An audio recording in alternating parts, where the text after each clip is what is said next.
sahabat Pena, kali ini Pena Notaris ingin mengkaji sebuah permasalahan hukum terkait hukum warisan. Kalau kita lihat di lapangan bahwa hukum waris ini merupakan sebuah permasalahan yang sangat sensitif, banyak menjadi suatu sumber masalah hukum lainnya. Kalau kita lihat dari segi analisis menunjukkan munculnya sengketa dalam pembagian hukum atau harta warisan dapat berasal dari faktor internal maupun dari faktor eksternal. Untuk cara pembagian warisan itu sendiri dapat dilakukan dengan cara yang pertama melalui cara surat wasiat atau kita sebut dengan testamen. Yang kedua yaitu dengan proses Islam atau hukum waris Islam, yaitu menurut kompilasi hukum Islam atau KHI.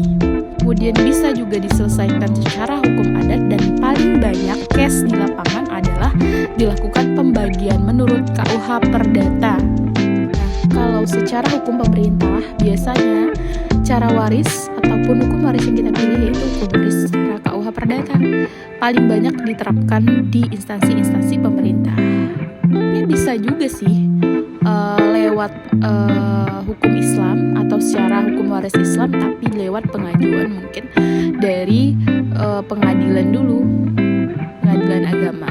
Jadi mungkin produknya bisa berupa putusan yang mana menerangkan pembagian hukum waris tersebut. Pembagiannya maksudnya dicantumkan di dalam sebuah putusan. Kemudian jika ingin dilakukan pembagian berdasarkan testamen, mungkin bisa juga dilakukan, tetapi dengan di hadapan sebuah pejabat yang berwenang atau seorang pejabat yang berwenang, dan juga harus dibuktikan bahwa pembagiannya itu atau suratnya itu benar-benar sebuah surat yang otentik. Nah, negara Republik Indonesia adalah negara hukum berdasarkan Pancasila dan Undang-Undang Dasar 1945 yang memiliki tujuan mewujudkan tata kehidupan negara dan bangsa yang adil dan sejahtera, aman, tentram, dan tertib, serta menjamin kedudukan hukum yang sama bagi warga masyarakat.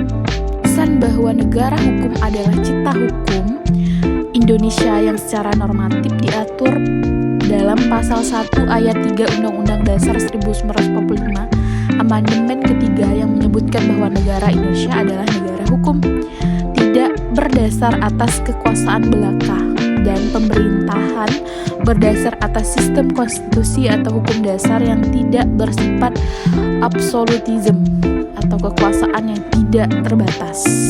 Maka dalam konteks ayat di atas disimpulkan bahwa dasar-dasar dari suatu negara hukum yaitu pertama adanya asas legalitas, yang kedua adanya pembagian kekuasaan, yang ketiga adanya hak-hak dasar dan adanya pengawasan pengadilan. Kemudian menurut Immanuel Kant dan F. Gestalt, kriteria untuk dapat disebut sebagai negara hukum adalah pertama, adanya unsur jaminan terhadap perlindungan hak-hak asasi manusia. Yang kedua, terselenggaranya pemisahan atau pembagian kekuasaan untuk terselenggaranya hak-hak tersebut di atas. Yang ketiga, tiap tindakan pemerintah harus dilandasi undang-undang dan adanya peradilan administrasi.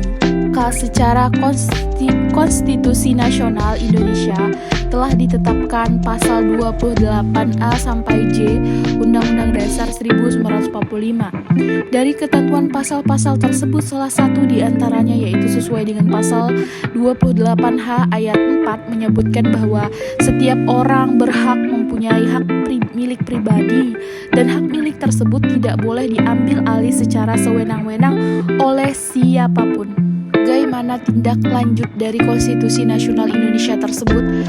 Pasal 36 Undang-Undang Nomor 39 Tahun 1999 tentang Hak Asasi Manusia menyebutkan bahwa pada dasarnya setiap orang berhak mempunyai hak milik baik sendiri maupun bersama-sama dengan orang lain untuk pengembangan diri maupun keluarganya, dan pemilikan hak atas tanah tersebut dapat memberikan manfaat dan kegunaan dalam berbagai aspek kehidupan pemiliknya, baik dalam aspek ekonomi maupun aspek sosial.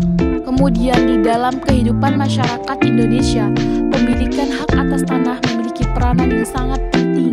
Hal ini dapat dilihat dari pengertian hak milik itu sendiri yang bersifat turun-temurun, terkuat, dan terpenuh yang dapat dipunyai orang atas tanah.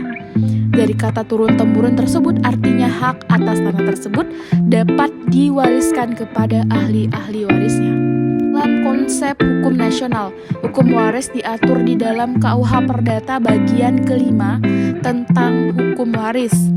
Harta waris adalah harta peninggalan orang tua untuk anak-anak yang ditinggalkan sebagai penerus atau ahli waris atas harta yang ditinggalkan oleh orang tua yang telah meninggal dunia.